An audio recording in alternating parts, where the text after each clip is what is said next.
Paper leak जो मामला है, जिस ढंग से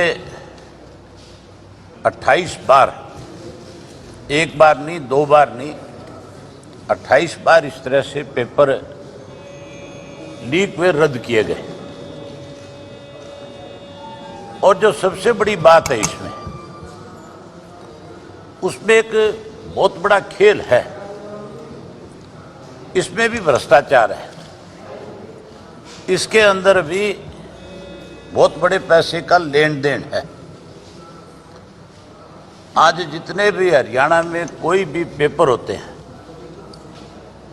उसके लिए अलग अलग बोर्ड की जिम्मेवारियां होती है। कोई एजुकेशन बोर्ड के अगर एग्जाम है तो एजुकेशन बोर्ड के चेयरमैन की, उसके सेक्रेटरी की, उसका एक कॉन्फिडेंशियल असिस्टेंट होता है, उसकी जिम्मेवारी होती है।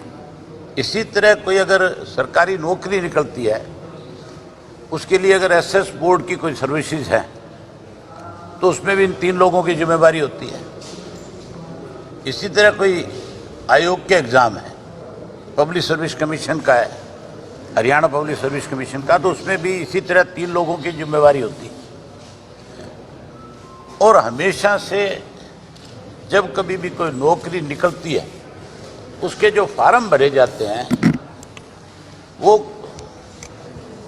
उसी आयोग की तरफ से नौकरियां निकाली जाती है और उनके फार्म भी आयोग ही लेता है। लेकिन इस बार अलग है, बीजेपी की सरकार में, जेजेपी की सरकार में अब तो फार्म भी जो है प्राइवेट एजेंसियों के माध्यम से लिए जाते हैं। और एक फार्म जो है उसकी कॉस्ट जो है 100 रुपये रखी हुई है। 28 बार पेपर लीक और रद्द हुए हैं।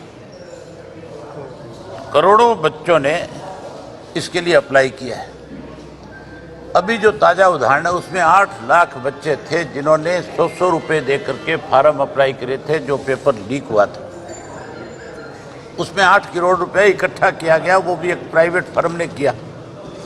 जो फर्म जो है सरकार की है, सरकार ने जिस फर्म को काम दिया उसका नाम है HKCL, गुजरात की कंपनी है। पंचकुला के बेस पंचकुला बना करके उसको चलाया जाता है। एक पंजाब में भी इसी तरह की कंपनी बना रखी है, मोहाली के अंदर। इन दोनों कंपनियों को सारा काम दिया गया, जबकि ये सारा का सारा पैसा जो है हरियाणा सर्विस जो बोर्ड जो है, सिलेक्शन का बोर्ड जो, उसके पास आना चाहिए था, बजाय उनके खाते में जाने के। इन लोगों ने उस पैसे को इकट्ठा किया जो 8 करोड़ से ज़्यादा रुपए बने। और फिर जो पेपर लीक हुआ उसके अंदर ऐसे लोगों के खिलाफ FIR लॉन्च करी गई है जिनका दूर दराज का वास्ता नहीं होगा। भाई पेपर जिन लोगों ने बनवाए, सिर्फ उनको जानकारी है ना कि पेपर कहाँ से छप कर के आ रहा है। या तो बोर्ड के चेयरमैन को पता है, या बोर्ड के सेक्रेटरी को पता है, और या फिर पेपर की जो जानकारी है, जो कॉन्फिडेंशियल असिस्टेंट एक जो है उसकी जिम्मेवारी है। इन 3 लोगों को पता है कि आपने किस स्टेट में किस एजेंसी को पेपर बनाने के लिए दिया है। और जो पेपर बना है उसके जो क्वेश्चंस हैं, अगर आप उन क्वेश्चंस को पढ़ लेंगे तो और ज़्यादा हैरानी होगी। इस तरह के क्वेश्चंस दिए गए हैं जिससे पुलिस की भर्ती का कोई दूर दूर का वास्ता नहीं है। उनको पढ़ करके भी हैरानी होती है, हंसी आती है।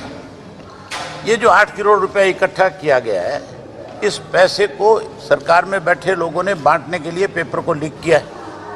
ये पैसा इन लोगों ने खाने का काम किया है। उन बच्चों के तो 8 करोड़ लग गए जो 100 रुपये के नाम से इकट्ठे किए गए। इस तरह के 8 करोड़ तो एक मामले में है। अगर 28 को आप जोड़ करके देखोगे तो ये सैकड़ों करोड़ से ज़्यादा रुपया बनता है। सैकड़ों करोड़ से ज़्यादा रुपया इन लोगों ने खाने का काम किया। ये जो विपक्ष के लोग हाउस में बैठे हैं, पेपर लीक को लेकर के शोर तो मचाया था, लेकिन इस पेपर लीक के अंदर कौन लोग जिम्मेवार हैं उनके नाम नहीं लिए। उन्होंने इन एजेंसियों का जिक्र नहीं किया वहाँ पे, क्योंकि इन बेचारों को जानकारी नहीं है। ये तो पेपर लीक का मुद्दा भी इन्होंने तब विधानसभा में उठाया जब मैं गवर्नर के पास जा करके इन सारे इश्यूज के ऊपर महामहिम से कह करके आया कि इसकी इंक्वायरी हो और इंक्वायरी करके जो लोग दोषी हैं उनके खिलाफ कार्रवाई हो। तब इनकी आंख खुली कि हमें भी इस पे शोर मचाना चाहिए, हमें भी इस इशू को उठाना चाहिए। लेकिन जो इशू उठाया वो भी आधा अधूरा था। इशू जो उठाने के थे विधानसभा में, उनके ऊपर कहीं कोई चर्चा नहीं करी। इशू तो घोटालों के थे, इशू तो किसानों का था। 800 से ज़्यादा किसान जो है पिछले 9 महीने से, जब से ये किसान आंदोलन चला है, उस आंदोलन में 800 से ज़्यादा किसान जो है अपनी शहादत दे चुके हैं, वहाँ पे शहीद हो चुके हैं। इन्होंने एक बार भी उन 800 किसानों को लेकर के कोई ना काम रोको प्रस्ताव दिया, ना कोई कॉलिंग अटेंशन मोशन दिया, ना 0 आवर में इस बात को लेकर के सरकार को घेरने का प्रयास किया, ना शराब घोटाले का जिक्र किया, ना धान घोटाले का जिक्र किया, ना इन्होंने विधानसभा के अंदर रजिस्ट्री का जो घोटाला हुआ उसका जिक्र किया, ना कोई जो दवाइयों की खरीद करी गई 450 करोड़ रुपए का घोटाला हुआ उसका कोई जिक्र नहीं है। जो जरूरी चीजें थी जिनको लेकर के विधानसभा में सरकार को घेरा जा सकता था, उनका जिक्र करने की बजाय सारे के सारे कांग्रेसी एक ही बात कह रहे थे। बोला हम जब अंदर आ रहे थे तो हमारे साथ पुलिस ने बदतमीजी करी। पुलिस ने बदतमीजी तुम्हारे साथ, तुमने पहले करी होगी तब पुलिस ने तुम्हारे साथ बदतमीजी करी होगी। रही बात जो अगर की भी थी तो फिर स्पीकर ने जब कह दिया था, सीधा सीधा बोल दिया था कि हम इसकी इंक्वायरी कराएंगे। भूपेंद्र सिंह हुड्डा ने उसका नाम क्यों नहीं लिया? जिस मुलाजिम के बारे में कह रहा था खड़ा होकर के कि मैं उसको जानता हूं लेकिन मैं उसका नाम नहीं बताना चाहूँगा, तो नाम बताना चाहिए था कि किसने उसके साथ बदतमीजी करी है। इसका मतलब बदतमीजी हुई कि नहीं हुई ये चीज़ें तो बाद की है, लेकिन हाउस का जहाँ समय जाया करा वहाँ जरूरी मुद्दों से भी ये लोग चर्चा करने की बजाय, सरकार को घेरने की बजाय कहीं सरकार का बचाव करने में लग गए। क्योंकि कांग्रेस तो आज सरकार की कठपुतली बन करके पूर्ण रूप से जो है आज सरकार के साथ मिलकर के इस प्रदेश को बर्बाद करने पे तुली हुई है। जहाँ ये सारे इश्यूज थे वहीं उसके साथ साथ कानून व्यवस्था का मुद्दा था। जिस ढंग से आज लगातार बेटी बचाओ बेटी पढ़ाओ की बात की जाती है, लेकिन बेटियों के ऊपर लगातार अत्याचार बढ़ते जा रहे हैं। जिस तरह से रेप की घटनाएं हो रही हैं, आज भी कोई दिन ऐसा नहीं जाता जिस दिन रेप की घटनाएं ना होती हो, जिस दिन अपहरण की घटनाएं ना होती हों, जिस दिन किसी के मर्डर ना होते हों, उनको लेकर के कोई चर्चा नहीं की जा रही। वहीं उसी तरीके से नशे का जो मामला है हरियाणा प्रदेश के अंदर, वो लगातार बढ़ता जा रहा है। जहाँ चिट्टे का कारोबार बढ़ा है, जहाँ स्मैक का कारोबार बढ़ा है, वहीं अफीम, पोस्त, गांजा, इन चीज़ों की बिक्री भी बढ़ती जा रही है। सरकार ने सभी में बात मानी है, आंकड़े मेरे पास हैं। 2019 के अंदर अफीम जो है 143 किलो पकड़ी गई थी। अब की बार वही अफीम जो है 225 किलो पकड़ी गई है।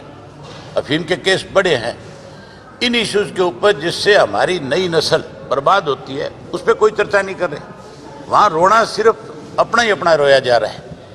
कौन कैसे अपनी ज़्यादा बड़ी हाजिरी लगा सके, इस बात को लेकर के अपने हल्के के 4 गाँव के नाम लेकर के कई लोगों को खुश करना चाहते हैं। जबकि जिम्मेवारी आज प्रदेश में क्या हो रहा है, विपक्ष की जिम्मेवारी पूरे प्रदेश की बनती है कि प्रदेश में आज किस किस्म के हालात हैं, प्रदेश आज किस दिशा में जा रहा है, कैसे इस प्रदेश को लूटने का काम किया जा रहा है। वहीं जो चर्च के जो केस है, पिछले वर्ष में तो 149 kg पकड़ी गई, अब की बार उसकी बढ़ोतरी दुगनी के करीब होगी। आज 251 किलो जो है वो पकड़ी गई है। इसके ऊपर कोई चर्चा नहीं। गांजा जो है 5502 किलो पकड़ा गया था, इसके ऊपर चर्चा नहीं है। आज बढ़ करके वो भी दुगने के करीब पहुंच गया, 9018 kg हो गया। इसी तरह चूरा पोस्ट जो है वो भी बढ़ गया, उसमें भी बढ़ोतरी हुई है। नशे के कारोबार ज़्यादातर जो लगातार बढ़ते जा रहे हैं, इसके ऊपर कोई चर्चा नहीं कर रहा। इस पे चर्चा करने की बजाय, इन चीज़ों से सरकार को घेरने की बजाय, सरकार को जवाब तलब करने की बजाय फालतू के कामों में लगे हुए हैं। इस तरह से लगातार जो है भ्रष्टाचार भी है जो बढ़ता जा रहा है। भ्रष्टाचार के कितने ही मामले मैंने पहले भी आपके सामने रखे थे, बहुत दफ़ा आज फिर बताना चाहता हूँ। भ्रष्टाचार में धन का खरीद में जो घोटाला हुआ, जिसको मुख्यमंत्री ने स्वयं भूपेंद्र सिंह हुड्डा के मेरे जुम्मे लगाई थी। मैंने तो आके खुल करके बताई थी भी आज भी किस तरह से किसान को मंडियों में लूटा जा रहा है। ये हुड्डा तो मंडियों में गया भी नहीं, इसने अपनी रिपोर्ट कहीं प्रस्तुत नहीं करी। आज इसीलिए धान घोटाले का जिक्र नहीं कर सकता। इसको पता है कि अगर धान घोटाले का कहीं जिक्र करूंगा तो मुख्यमंत्री सामने से खड़ा होकर के कह देगा कि तेरे जुम्मे लगाया था, तैने जाकर के क्यों नहीं इंक्वायरी करी, तैने आकर के कोई रिपोर्ट क्यों नहीं दी विधानसभा में। इसी तरीके से गेहूं का, सरसों का और चने की जो तुलाई हुई थी उसके अंदर घोटाला हुआ था, उसका कोई चर्चा नहीं कर रहे विधानसभा में। राइस मिलों में चावल का जो घोटाला था उसका कोई जिक्र नहीं है। इसी तरह शराब का जो घोटाला हुआ था, उस शराब घोटाले में जहां 3 इंक्वायरियां होगी, मुख्यमंत्री को पूछना चाहिए कि तैने चीफ सेक्रेटरी को इसका आकलन करने के लिए रिपोर्ट भेजी थी, क्या हुआ उसका बताया जाए। उस रिपोर्ट में अब तक क्या किया है सरकार ने, उसके बारे में जवाब तलब करना चाहिए था, पूछना चाहिए था। इन सब चीज़ों पे पूछने के बजाय ट्रांसपोर्ट का जो घोटाला हुआ, ट्रांसफर का जो घोटाला हुआ, उसके बारे में कोई जिक्र नहीं किया। करता हूँ बात। इसी तरह छात्रवृत्ति का एक घोटाला, बहुत बड़ा घोटाला था, उसके बारे में कोई चर्चा नहीं कर रहा विधानसभा में। इसी तरीके से फसल बीमा योजना में जो प्रीमियम में जो घोटाला हुआ उसके बारे में कोई जिक्र नहीं है। मैंने इन सब इश्यूज को लेकर के मुख्यमंत्री को चिट्ठी लिखी थी, ये वो चिट्ठी की कॉपी है। मुख्यमंत्री का अब तक कोई जवाब नहीं आया इसके ऊपर। मैं आपको इसकी कॉपी दे दूंगा, आप इसको कॉपी को देख लेना। इसमें मैंने सारी चीज़ें मुख्यमंत्री के सामने रखी है। इसकी मैंने डिमांड करी थी कि आप पे तो भरोसा नहीं है, क्योंकि आप तो इन लुटेरों को बचाने में लगे हो, सब हम आप इसमें शामिल हो सारी लूट में, इसलिए इसकी इंक्वायरी जो है CBI से करानी चाहिए। उसकी इंक्वायरी तो करवाना बहुत दूर की बात है, मेरे पत्र का जवाब भी नहीं दिया। मुख्यमंत्री से कोई दोबारा पूछ ले तो कहता है नहीं, मैं जरूरी नहीं समझता कि आपके किसी पत्र का जवाब। लेकिन लोगों के साथ अगर कोई लूट खसोट हो रही है, लोग आज कोई परेशान है, अगर हम उसके बारे में पूछते हैं तो मुख्यमंत्री की जिम्मेवारी है कि उन सब बातों के ऊपर अपना जवाब जरूर दे।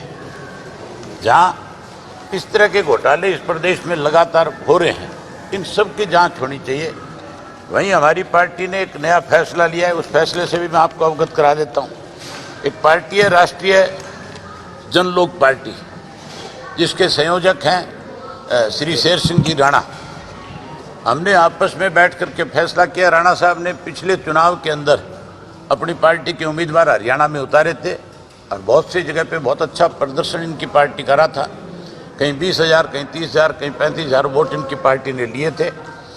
अब हमने दोनों ने मिलकर के एक फैसला लिया है कि अब हम लगातार इस प्रदेश के अंदर सरकार की जो भी बेकायदियाँ होगी उनके खिलाफ मिलकर के लड़ाई लड़ने का काम करेंगे।